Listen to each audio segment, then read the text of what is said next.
The Galactic Council chamber was a massive dome made of crystal and metal. Hundreds of alien species filled the seats, their bodies glowing, floating, or clicking as they talked. Some had tentacles, others had multiple eyes, and a few looked like living clouds of gas. The air smelled strange, like a mix of flowers and machine oil. Ambassador Jack Miller stood at the center of it all. He was just a regular human in a dark blue suit, looking small compared to the huge aliens around him. Behind him stood 5 other humans from Earth's diplomatic team. They all had serious faces, which was unusual for humans in the council chamber. The Supreme Arbiter Zelnavar sat on the highest platform. His body was made of living crystal that changed colors when he spoke.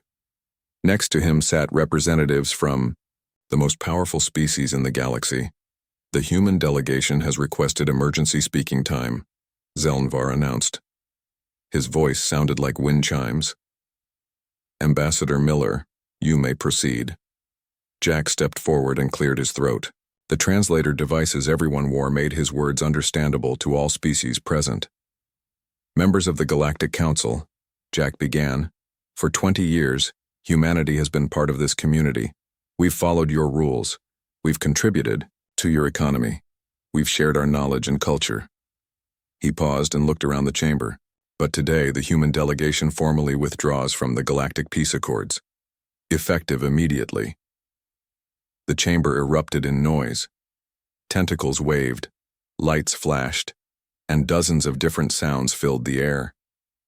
Zelnavar raised a crystalline hand for silence. Ambassador Miller, this is highly irregular. The peace accords have maintained stability for over 300 years. No species has ever withdrawn before. There's a first time for everything, Jack replied. The Korthax ambassador stood up. He was a large reptilian creature with bronze scales and 4 arms. This is exactly what we expect from humans, always causing trouble, always thinking they're special. Jack turned to face him. Ambassador Krextar, your people have raided 3 human colonies in the Outer Rim this month. 47 humans are dead. The peace accords prevent us from defending ourselves properly. Those were not raids, Krextar hissed. Those were lawful resource collection missions in disputed territory. You killed farmers and children, Jack said flatly. The council is investigating these incidents, Zelnavar interrupted. Due process must be followed. Due process? Jack laughed, but it wasn't a happy sound. Your investigation has been ongoing for 6 months. Meanwhile, more humans die. The Accords say we can't build certain weapons. We can't fortify our colonies beyond specific limits. We can't even pursue raiders across sector boundaries. A tentacled being from the Aquarian Federation spoke up. The restrictions exist to prevent arms races and territorial conflicts. They protect all of us. They protect established powers, Jack countered. Species that claimed territory centuries ago. But what about newcomers like us? What about our right to survive? The Silicoid ambassador, a being made of living rock, rumbled his response. Humans are too young to understand. Peace requires sacrifice. It requires trust in the system. Trust? Jack pulled out a data pad. Let me read you something. Article 47 of the Peace Accords. No member species shall develop, deploy, or utilize quantum phase weaponry, antimatter bombs, or recursive AI combat systems. Sounds reasonable, right? Murmurs of agreement came from around the chamber. But here's Article 48. Existing defensive systems predating signatory membership shall be grandfathered and maintained. In other words, you all get to keep your advanced weapons from before you signed. We don't. We have to rely on technology you consider outdated. These are the terms all new members accept, Zelnavar said. And we did accept them. For 20 years we played by your rules. We focused on trade, on science, on culture. We became the friendly humans everyone likes to have around. The ones who fix things, who solve problems, who make everyone laugh at diplomatic parties. Jack's voice hardened. But while we were being good neighbors, the Korthax tested our defenses. The hegemony blocked our trade routes. The Void Hunters probed our colonies. And every time we complained, you told us to be patient, to trust the system. The Council has protected humanity, protested a floating jellyfish-like alien. Our fleet patrols have deterred many threats. Your patrols arrive after the damage is done, Jack said. Always just too late, almost like it's planned that way. Angry, sounds filled the chamber again. Several ambassadors stood up to protest. Order, Zelnvar commanded. Ambassador Miller, these are serious accusations. I'm not making accusations. I'm stating facts. Humanity is done waiting for protection that never comes. We're done following rules that keep us weak while others exploit loopholes. The human delegation began walking toward the exit. The chamber fell silent as everyone watched. If you leave, you lose access to our markets, warned the Trade Federation representative. Our technology exchanges, our protection. Jack stopped at the door and turned back. We'll manage. This is madness, Krextar snarled. Humans cannot survive alone. You need us. Do we? Jack asked. For 20 years we've been studying your technology, learning your systems, understanding how everything works. Did you think we were just being curious? The implications of his words began to sink in. Several ambassadors shifted uncomfortably. You planned this, Zelnvar realized. We adapted, Jack corrected. It's what humans do. When the environment threatens us, we change, or we change the environment. You left us no choice. The Council will not accept this withdrawal, Zelnvar declared. Return to your seats. We will negotiate new terms. The time for negotiation passed when you ignored our dead colonists, Jack said. Goodbye, Supreme Arbiter. It's been educational. The human delegation walked out. The massive doors closed. Behind them, with a deep boom that echoed through the chamber. For several minutes, no one spoke. Then chaos erupted. Ambassadors shouted over each other. Some demanded the humans be brought back by force. Others called for economic sanctions. A few quietly began calculating what this meant for their own species. Zelnvar struggled to maintain order. The humans will return. They must.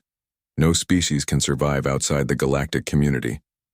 But the Silicoid ambassador was running calculations on his datapad. Arbiter, we may have a problem. The humans operate 32% of our civilian shipping fleet. They manage 28% of our space stations. They provide 41% of our medical research. So? Krextar snorted. We'll replace them. With whom? The Silicoid asked. They took jobs nobody else wanted.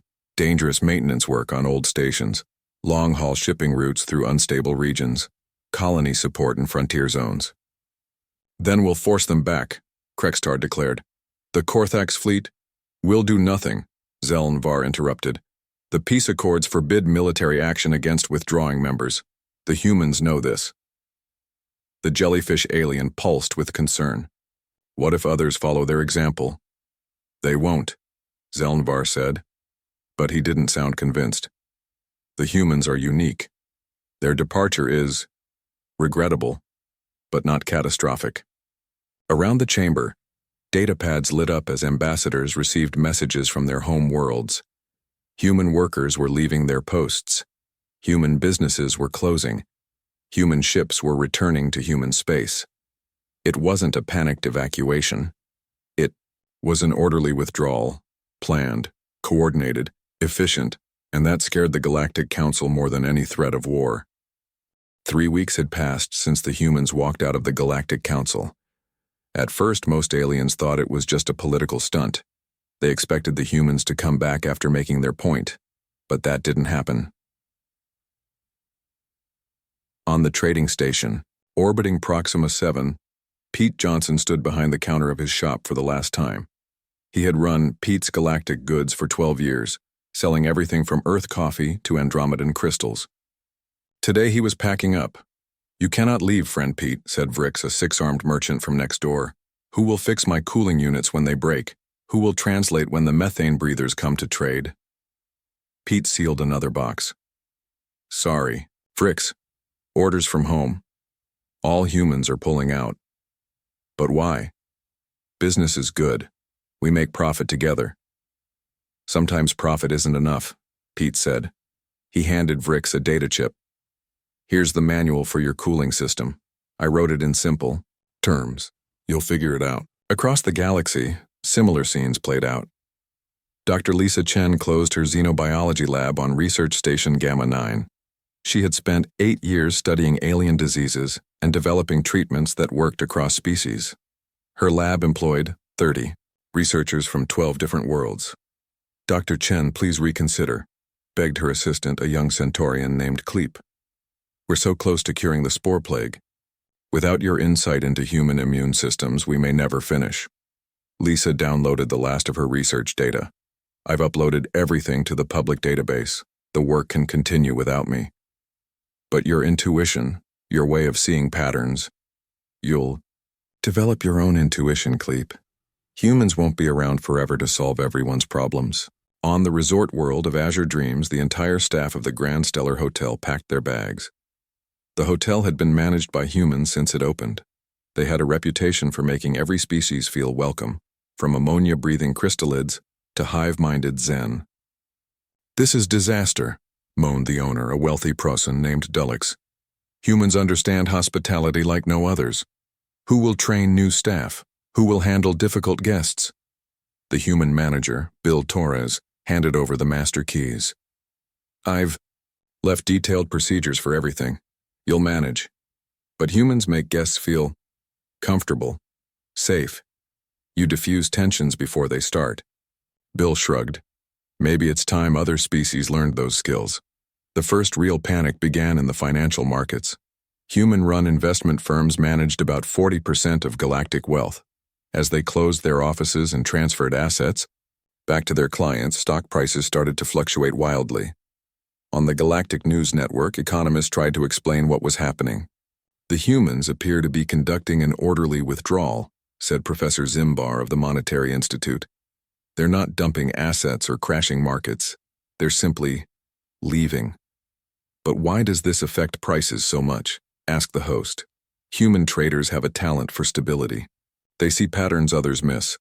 They also take risks others avoid. Without them, our markets are adjusting. The real crisis hit the shipping industry. Human crews operated many of the cargo vessels that kept trade flowing. They specialized in difficult routes through asteroid fields, unstable jump points, and pirate-infested sectors. Captain Maria Santos stood on the bridge of the freighter Steady Progress, preparing for her final run. Her mixed-species crew gathered around her. Captain, we wish to continue with you, said her first officer, a reptilian Drex. Where you go, we will follow. Maria smiled sadly. I appreciate that, but you can't.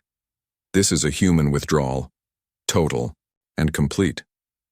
She looked at her crew. I've taught you everything I know. The ship is yours now. But the void passage, protested the navigator. No one else dares to fly that route. Then find a safer route or learn to dare, Maria said. Humans won't always be here to do the dangerous jobs. As human ships disappeared from the space lanes, delivery times increased. Goods that used to arrive in days now took weeks. Fresh. Food spoiled. Medical supplies ran short. Manufacturing slowed as parts failed to arrive on time. The bureaucrats felt the change too. Humans had quietly taken over many administrative positions that other species found boring. They processed permits, managed databases, coordinated schedules. Without them, paperwork piled up. Systems that had run smoothly for years began to glitch. On Capital Station, the central hub of galactic government, a silicoid administrator named Grix watched his department fall apart. Half his human staff had already left. The rest were training, replacements before departing. This is impossible, Grix complained to his remaining human deputy, Anne Wright. The permit backlog is 3 weeks long. The scheduling system keeps double booking meetings. The translation software is full of errors. Anne continued packing her desk. I've left detailed instructions. The systems work fine if you follow the maintenance schedule. But you humans just know when something's about to break. You fix it before it becomes a problem. That's called paying attention, Anne said. You'll learn. The security situation deteriorated quickly. Human mercenaries and security consultants had protected many neutral zones and trade routes. As they withdrew, pirates and raiders grew bolder. The Korthax, despite their official position on the council, began testing borders more aggressively. They raided mining operations and harassed merchant convoys, careful to target non-human vessels.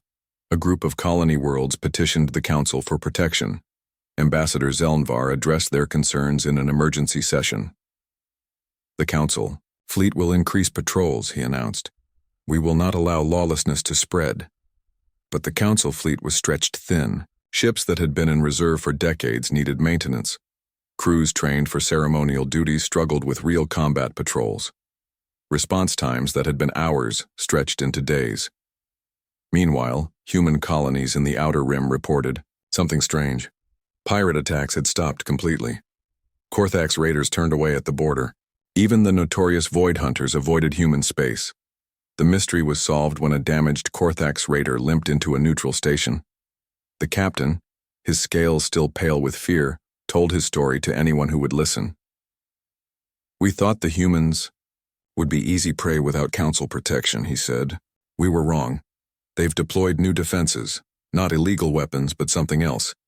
Mining drones that swarm like angry insects, cargo ships that suddenly sprouted weapons, and their response time. It's like they were waiting for us. Back on Earth, President Amy Rodriguez held a press conference for human media only. No alien journalists were invited. Our withdrawal proceeds on schedule, she announced.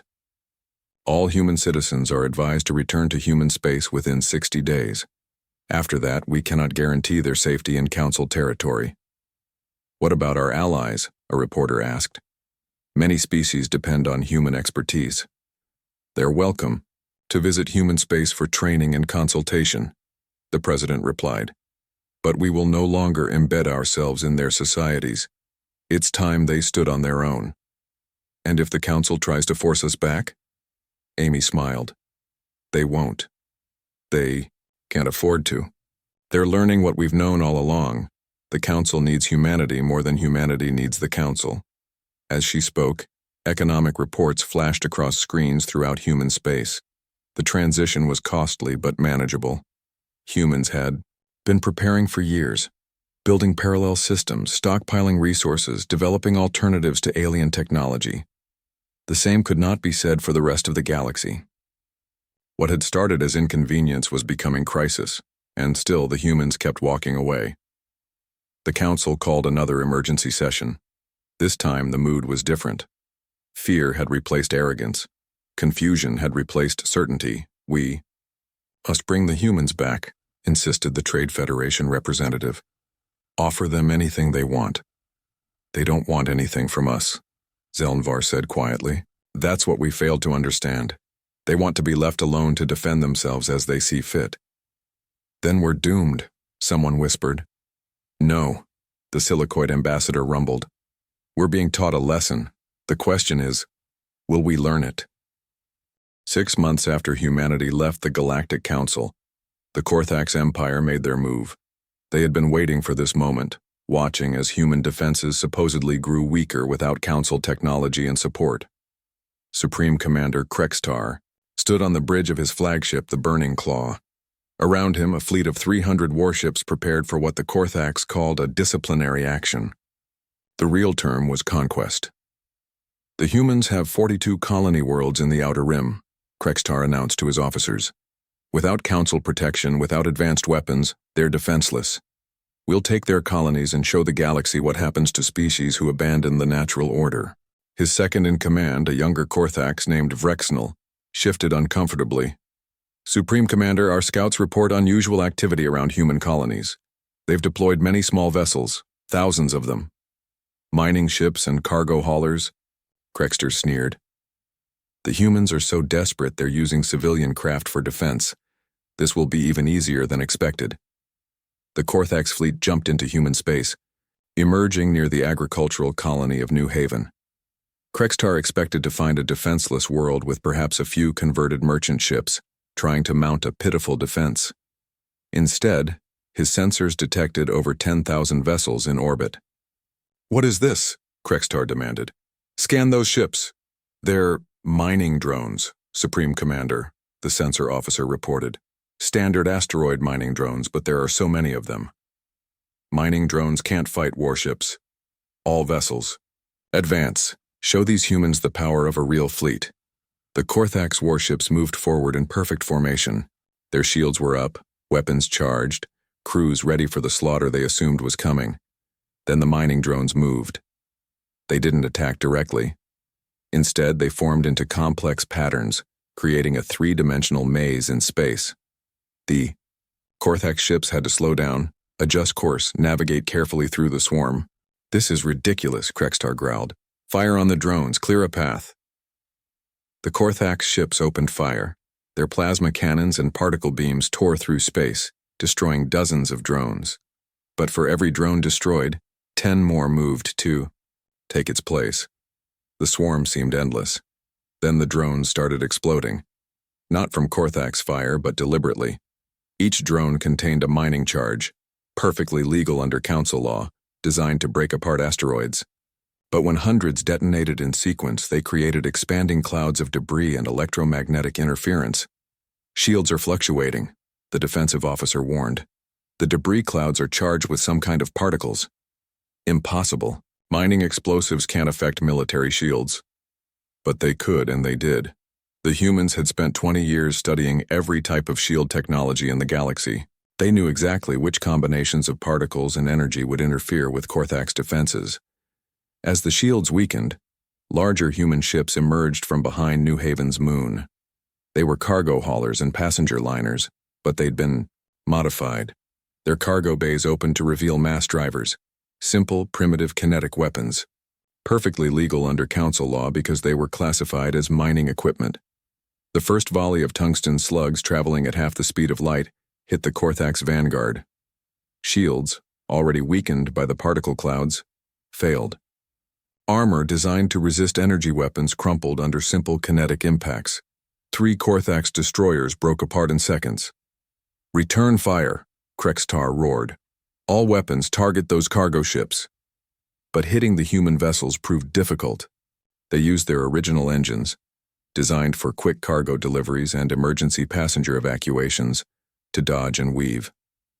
The Korthax warships, built for formal naval engagements, couldn't match their maneuverability. Meanwhile, more human ships appeared. A luxury cruise liner emerged from hyperspace, its entertainment decks converted into fighter launch bays. A fleet of racing yachts, originally built for rich tourists, darted between the Korthax ships, using their speed to deploy mines and electromagnetic scramblers. "This is impossible," Krextar watched as another destroyer exploded. "These are civilian ships. How are they fighting us?" His science officer had an answer. "Supreme Commander, every one of these modifications is technically legal under council law.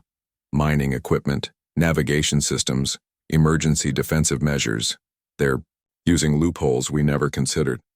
From the bridge of the modified cruise liner Liberty's Light, Admiral Susan Hart commanded the human forces. She had been a cruise captain for 15 years before Earth recalled all its citizens. Now, she led the strangest fleet in history. Remember, she broadcast to her captains, "We're not violating a single council law. We're just using creative interpretations. Keep them confused. Keep them off balance." The battle raged for 6 hours. The Korthax had superior firepower, better armor, and military training. But the humans had studied their enemies for 20 years. They knew every weakness, every blind spot, every flaw in Korthax doctrine. When the 15th Korthax ship exploded, Krextar ordered a retreat to regroup. But as his fleet tried to withdraw, they discovered that thousands of navigation buoys, another civilian technology, had been reprogrammed to create false readings. Jump calculations failed. Ships emerged, in the wrong locations. Half the Korthax fleet jumped directly into a minefield. "We surrender," Krextar finally broadcast. His flagship was crippled, its weapons destroyed by what appeared to be a converted garbage scow. "We yield to the humans." Admiral Hart's face appeared on his view screen. She looked calm, almost bored. "Supreme Commander, I notice your surrender comes only after you've lost. Tell me, how many human colonists begged for mercy during your raids?" "This is different. You tricked us. You used deception." "We used intelligence," Hart corrected. "And legal creativity." Every weapon we deploy today is permitted under the very laws you helped write. We just thought about them differently. The Council will hear of this. They'll punish you for this aggression. What aggression? You invaded our space. We defended ourselves using legal means. In fact, Hart smiled. We've documented every aspect of this battle. We can prove that we followed every Council regulation to the letter. Can you say the same? Krextar fell silent. The Korthax had always counted on other species being too afraid or too honorable to exploit legal technicalities. They never imagined someone would turn their own rules against them. Your surviving ships will be escorted to the border, Hart continued. You'll be given supplies and medical aid, as required by Council humanitarian law. But if you enter human space again, we won't be so gentle. As the battered Korthax fleet limped home, news of the battle spread across the galaxy. The response was shock, fear, and for some species, admiration. The humans hadn't just won.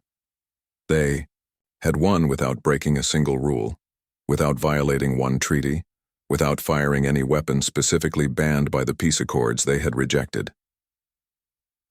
On the Council station, Ambassador Zelnvar received the battle report with growing unease. Every detail showed careful planning, deep understanding of galactic law, and ruthless exploitation of loopholes everyone else had ignored. They've been preparing for this all along, he murmured. Every human working in our governments, our militaries, our industries, they were studying us, learning our weaknesses. The Silicoid ambassador had his own concerns. If they can do this with civilian technology, what are they capable of now that they're free from our restrictions? We may have made a terrible mistake, Zelnvar admitted. We thought we were keeping humanity contained with our laws. Instead, we were teaching them exactly how to defeat us within our own system. On Earth, President Rodriguez addressed humanity's governing council. The Korthax War is over. We've shown the galaxy that humans aren't easy prey. Now we build our own future with our own rules. What about the other species? A counselor asked. Many still want us to return. They're welcome to visit, to trade, to learn. But humanity will never again accept restrictions on our ability to defend ourselves. We've proven we don't need their protection. Now they need to prove they deserve our friendship. Within days, 3 smaller species requested permission to send diplomatic missions to Earth. They wanted to learn the secret of humanity's success. The secret was simple. While others had grown complacent under the Council's protection, humans never stopped adapting, learning, and preparing for the day when they might have to stand alone. And when that day came, they were ready. The news of humanity's swift victory over the Korthax Empire sent shockwaves through every corner of the galaxy. The Galactic News Network played the battle footage on repeat, showing converted cargo ships destroying military warships. Every species had the same question. How did the humans do it? More importantly, they began to ask, what else can humans do? The economic crisis that had been building since the human withdrawal now reached a breaking point. Without human mechanics, space stations started breaking down. Without human pilots willing to fly dangerous routes, entire trade networks collapsed. Without human administrators, bureaucratic systems ground to a halt. On Capital Station, Supreme, Arbiter Zelnvar called an emergency session of the Inner Council, the 12 most powerful species in the galaxy. They met in a secure chamber away from public view. The situation is becoming critical, Zelnvar began. Our latest reports show a 40% drop in interstellar trade. Hospital stations report medication shortages. 7 mining operations have shut down due to equipment failures. The crystalline delegate pulsed with concern. My people's food transport network has failed. Human operators ran 60% of our refrigeration ships. Now food rots in warehouses while our outer colonies starve. The representative from the Void Federation spoke next. Our quantum computers are failing. Human technicians performed routine maintenance we didn't even know was necessary. They kept no documentation. That's not true, interrupted the Silicoid ambassador. They left extensive documentation. The problem is we don't understand it. Human technical writing assumes knowledge we don't possess, because they learned all our systems while we learned nothing of theirs, Zelnvar said quietly. They made themselves essential while appearing to be merely helpful. The Aquarian delegate's tendrils writhed in distress. My world's orbital platforms are losing altitude. Human teams handled the gravitational calculations. Our own scientists can't replicate their work fast enough. Then we must bring them back, declared the hegemony representative. Offer them whatever they want. Full council membership, military technology, trade preferences. You still don't understand, Zelnvar sighed. The humans don't want what we're offering. They want the right to defend themselves without restrictions. They want freedom from our bureaucracy. Most of all, they want us to admit we need them more than they need us. A week later, a delegation of the highest-ranking council members traveled to Earth. Their ships were granted permission to enter human space and escorted to Earth's primary orbital station. They were met by President Amy Rodriguez and a team of human diplomats. The meeting took place in a simple conference room with a view of Earth below. Thank you for seeing us, Zelnvar began. We come to discuss humanity's return to the galactic community. We never left the galaxy, Amy replied. We left your system of control. The Council acknowledges that certain aspects of the peace accords may need adjustment, offered the crystalline delegate. We're prepared to discuss modifications. The accords are dead, Amy stated flatly. They died the moment you let our colonists be slaughtered while you debated jurisdiction. Then what do you propose? Asked the Silicoid ambassador. Amy stood and walked to the window looking down at Earth. A new framework, the Treaty of New Denver, we call it. It's simple. Every species has the right to self-defense. No restrictions on defensive technology. No bureaucratic delays when lives are at stake. That would lead to chaos, protested the hegemony representative. Arms races, territorial disputes. As opposed to the current chaos? Amy turned back to face them. Your stations are failing. Your trade routes are empty. Your colonies are going dark. Is that better than allowing species to protect themselves? The delegates looked at each other uncomfortably. Finally, Zelnvar spoke. What else would this treaty include? Free trade with simple, transparent rules. Technology sharing based on mutual benefit, not council control. A rapid response force for genuine emergencies, not bureaucratic peacekeeping that arrives too late to help. And humanity's role in this new framework? Amy smiled. We'll return to galactic society. Our traders will fly your routes again. Our technicians will fix your systems. Our administrators will help run your bureaucracies. But we'll do it as equals, not as servants of your system. You ask us to abandon 3 centuries of tradition, the crystalline delegate pulsed. No, Amy replied. I ask you to accept reality. Your tradition failed. It created a system where the powerful stayed safe while the vulnerable died, following rules meant to protect them. Humanity offers a better way. The negotiations lasted 3 days. In the end, faced with the continuing collapse of their infrastructure and economy, the Council delegates agreed to most of humanity's terms. The Treaty of New Denver was signed on the anniversary of humanity's withdrawal from the Council. It established new principles for galactic civilization. Every species had the right to develop defensive technology without restrictions. Trade barriers were reduced to basic safety regulations. A new rapid response fleet was created, with authority to act first and report later when lives were at stake. Most importantly, the treaty recognized that peace without the ability to enforce it was meaningless. As news of the treaty spread, something unexpected happened. Smaller species, those who had lived in fear under the old system, began to celebrate. The Korthax Empire, still recovering from their defeat, announced they would sign the treaty too. We learned a valuable lesson, their new ambassador admitted. Strength respects strength. The humans earned our respect. Within months, human ships returned to the space lanes. Pete Johnson reopened his shop on Proxima 7, though now he also taught classes on emergency repair techniques.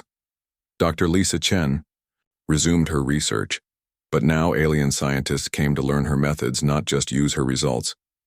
Captain Maria Santos took command of a new ship, the Bridge Builder. Her mixed-species crew flew the most dangerous routes, but now they carried weapons and had authority to defend themselves. The transition wasn't perfect. Some species struggled with the new freedom and responsibility. Without council restrictions, a few minor conflicts erupted. But the new rapid response fleet led by Admiral Susan Hart quickly contained them. Growing pains, President Rodriguez commented during a press conference. Freedom is messy, but it's better than perfect slavery. The Galactic Council still existed, but its role had changed. Instead of controlling every aspect of interstellar relations, it became a forum for discussion and voluntary cooperation. Zelnvar remained as supreme arbiter, though his duties now focused on mediation rather than command. I underestimated humanity, he admitted during a documentary interview. We all did. We saw their friendliness as weakness, their adaptability as servitude. We didn't realize they were learning, preparing, waiting. 6 months after the treaty was signed, the galaxy had stabilized. Trade flowed again.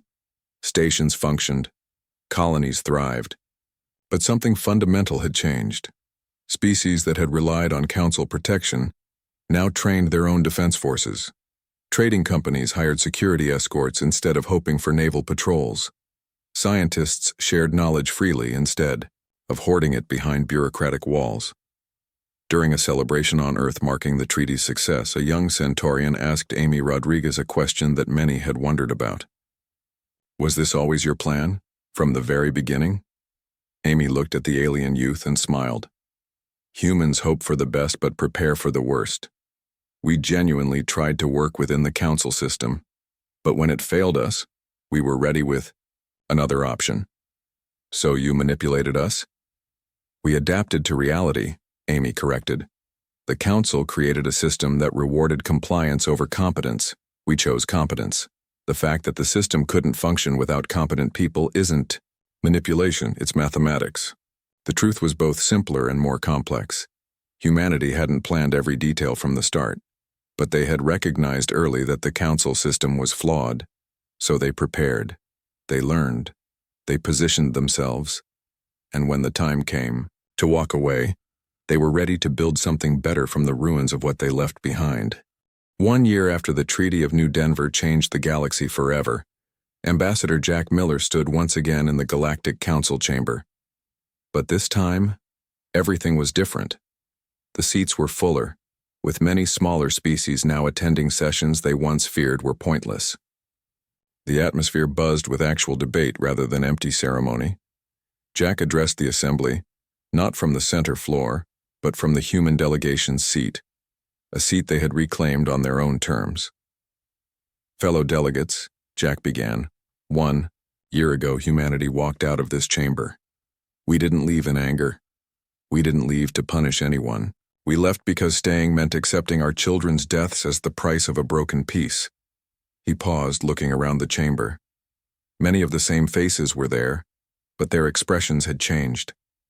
The arrogance was gone, replaced by something that looked like respect. Today I'm happy to report that not a single human colony has been raided since the treaty.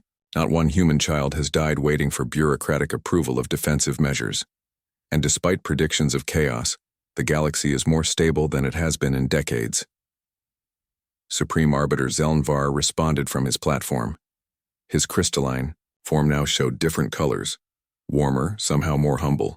Ambassador Miller, this council owes humanity an apology. We mistook your patience for passivity, your cooperation for submission. We failed to recognize that true strength often wears the mask of service. The Korthax ambassador stood. His scales, once bristling with aggression, now lay flat in a gesture of respect. My people have learned much this past year. We thought strength came from imposing our will on others. The humans showed us that real strength comes from knowing when to fight and when to build. Our former colonies now thrive as independent worlds under the new treaty. We have found prosperity in cooperation rather than conquest. Around the chamber, other species shared similar stories.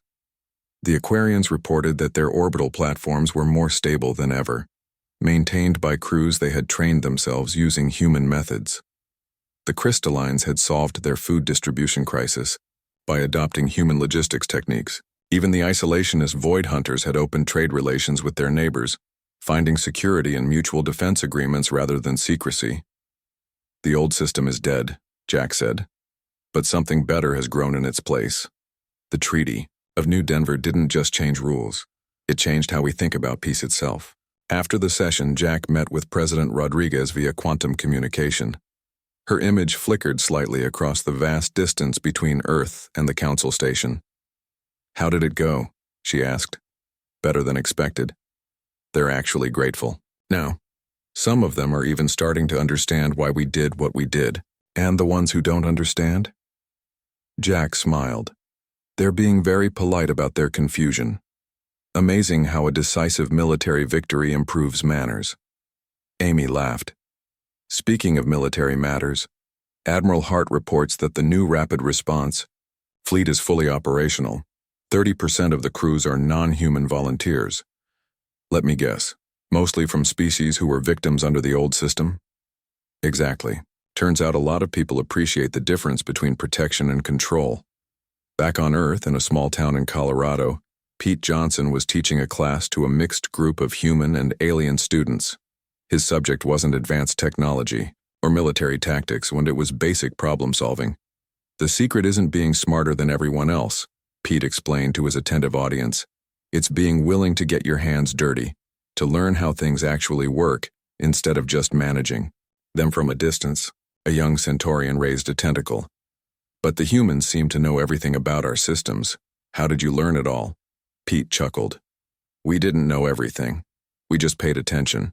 While other species gave orders, humans turned wrenches. While others wrote regulations, we read error codes. It's amazing what you learn when you're the one who has to fix things at 3 in the morning. In another part of Earth, Dr. Lisa Chen was hosting a conference on xenobiology. Scientists from dozens of species attended, eager to learn her research methods. The key insight, Lisa told her audience, is that every species has something unique to contribute. The mistake of the old system was trying to make everyone follow the same rules. The strength of the new system is letting each species contribute what they do best. A silicoid researcher asked, but how do you maintain order without universal regulations? With universal principles, Lisa answered. Everyone has the right to defend themselves. Everyone must deal fairly with others. Everyone contributes according to their abilities. The details can vary, but the principles remain constant. On the frontier world of New Haven, where the Korthax fleet had met its defeat, a memorial stood in the town square. It honored not just the human colonists who had died in the raids, but all beings who had suffered under a system that promised protection, but delivered only bureaucracy. The memorial's inscription read, "Peace without power is prayer. Power without wisdom is tyranny. Wisdom without courage is philosophy. It takes all three to keep children safe." Admiral Susan Hart often visited this memorial when her duties brought her to New Haven. She would stand quietly, reading the names, remembering why humanity had taken such drastic action. We didn't want to be conquerors, she once told a documentary crew filming at the memorial. We just wanted our children to grow up. When the system meant to protect them failed, we had no choice but to create a better one. The documentary, titled The Day Humans Walked Away, became required viewing in schools across the galaxy. It showed how a species pushed too far didn't lash out in anger, but instead removed itself from a broken system and built something better. 18. Months after the Treaty of New Denver, the galaxy had transformed. Pirates still existed, but they faced swift justice from the Rapid Response Fleet. Conflicts still arose between species, but they were settled through strength and negotiation rather than endless committee meetings. Most importantly, no species lived in fear of raiders while bureaucrats debated jurisdiction. The principle was simple. If someone attacked you, you could fight back. If you needed help, help would come quickly. During a celebration of the treaty's success, Ambassador Jack Miller gave a speech that would be quoted for generations. Humans are not special, we're not superior. We're just a species that learned hard lessons on a harsh world. We learned that sometimes the most dangerous thing you can do is nothing. We learned that true peace comes not from submission, but from strength wisely used. He paused, looking out at the crowd of mixed species, and we learned that sometimes the best way to fix a broken system isn't to fight it or argue with it. Sometimes you just have to walk away and build something better. We didn't destroy the old ways. We simply showed there was another path, the eye. Korthak's War became a case study in military academies, not because of its tactics, though those were clever, but because it showed how 20 years of quiet observation could be more powerful than centuries of military tradition. The human withdrawal was studied by economists, showing how a determined minority could reshape galactic civilization without firing a shot in anger. And the Treaty of New Denver became the foundation for a new era, one where peace was not the absence of conflict but the presence of justice. In the end, humanity's greatest weapon wasn't their adaptability or their creativity. It wasn't their willingness to take dangerous jobs or their ability to see solutions others missed. Their greatest weapon was their patience. They waited 20 years, learning every system, understanding every weakness, preparing for the day when they might need to stand alone. And when that day came, they didn't just survive. They showed the entire galaxy a better way to live. Because sometimes the most powerful thing you can do is simply walk away. And sometimes, that's exactly what's needed to make everyone else finally pay attention. The galaxy had learned its lesson. When humans walk away from the negotiating table, it's not surrender. It's a warning that they're about to solve the problem their own way, and their way works.